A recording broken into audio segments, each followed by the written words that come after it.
আসসালামু আলাইকুম। Cyber security Bangla YouTube চ্যানেলের ফ্রি ইথিক্যাল হ্যাকিং কোর্সের সপ্তম পর্বে আপনাদের সবাইকে স্বাগতম। সো ভিউয়ার্স, আমরা আজকের ক্লাসের মাধ্যমে কম্পিউটার বা ইন্টারনেট কমিউনিকেশন মডিউল সম্পর্কে জানব। আর আমাদের আজকের এই ভিডিওটি কন্টিনিউ করার আগে যারা আমাদের আগের ভিডিওগুলো দেখেনি তারা অবশ্যই আমাদের আগের ভিডিওগুলো দেখে আসবেন, তাহলে আমাদের আজকের ক্লাসটি বুঝতে আপনাদের সুবিধা হবে।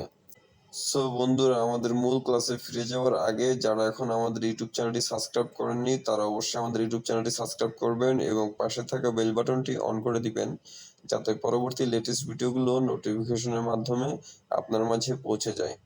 আর ইতিমধ্যে যারা আমাদের ইউটিউব চ্যানেলটি সাবস্ক্রাইব করেছেন তাদেরকে অসংখ্য অসংখ্য ধন্যবাদ। তো চলুন শুরু করা যাক। তো বন্ধুরা, আমরা আজকের ভিডিওর মাধ্যমে কম্পিউটার কমিউনিকেশন মডিউল সম্পর্কে বিস্তারিত আলোচনা করব। কমিউনিকেশন বা যোগাযোগ বলতে বোঝানো হয় এক বা একাধিক লোকের সাথে তথ্য আদান প্রদান।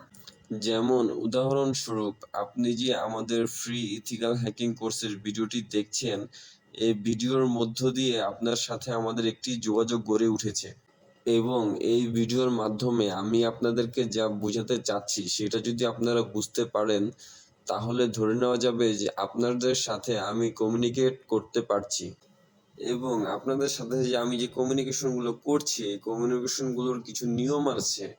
যেমন আমি এই ভিডিওটি বাংলা ভাষায় মেক করেছি। এখন আমার এই ভিডিওটা বুঝতে হলে আপনার অবশ্যই বাংলা ভাষা জানতে হবে। আপনি যদি বাংলা ভাষা না জানেন তাহলে কিন্তু আপনার সাথে আমার সঠিকভাবে কমিউনিকেশনটা গড়ে উঠতো না।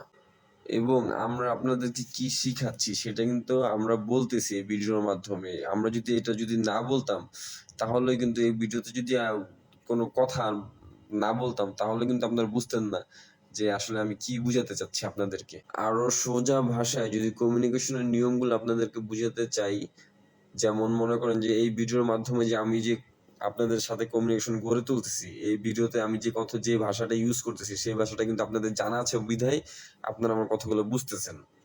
তো এই একটা গেল। আরেকটা বিষয় হচ্ছে যে আমি যদি এই ভিডিওর মাধ্যমে যদি আমি কিছু যদি না বলতাম, আমার মনের ভাবটা যদি আমি আপনার সাথে প্রকাশ না করতাম তাহলে কিন্তু আপনাদের সাথে কমিউনিকেশন গড়ে উঠতো না। সেরকম প্রত্যেকটি কমিউনিকেশনের কিছু না কিছু নিয়ম আছে। যদি নিয়ম কানুন না থাকতো তাহলে একটা মানুষ গরু, ছাগল, হাঁস, মুরগি, কুত্তা, বিলাই সবার কথাই বুঝতো। ঠিক তেমনি নেটওয়ার্কে একটি কম্পিউটার আরেকটি কম্পিউটারের সাথে কিভাবে কমিউনিকেশন করবে তারও কিছু নিয়ম কানুন আছে। কমিউনিকেশন অনেক ক্ষেত্রে দ্বিপাক্ষিক। যেমন আমরা আপনাদেরকে যা বুঝাতে চাচ্ছি সেটি মুখে প্রকাশ না করেও যদি আপনাদেরকে বুঝাতে পারি, সেটি হলো স্ট্যান্ডার্ড কমিউনিকেশন।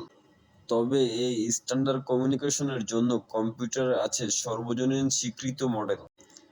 মানুষের মতো কম্পিউটারও কিভাবে একটি আরেকটির সাথে কমিউনিকেশন করবে তার জন্য নির্দিষ্ট মডেল রয়েছে। নেটওয়ার্কের মধ্যে একটি ডিভাইস আরেকটি ডিভাইসের সাথে কিভাবে যোগাযোগ করবে তার নিয়মকানুন বলে দেওয়ার জন্য আছে ওপেন সিস্টেম ইন্টারকানেক্ট মডিউল বা ওএসআই মডিউল। নেটওয়ার্কের সমস্ত ডিভাইসের কার্যপ্রণালী নিয়ে সংজ্ঞায়িত করা আছে এই মডেলে। তো বন্ধুরা, আশা করি নেটওয়ার্ক কমিউনিকেশন কি সেটি আপনাদেরকে বুঝাতে পেরেছি।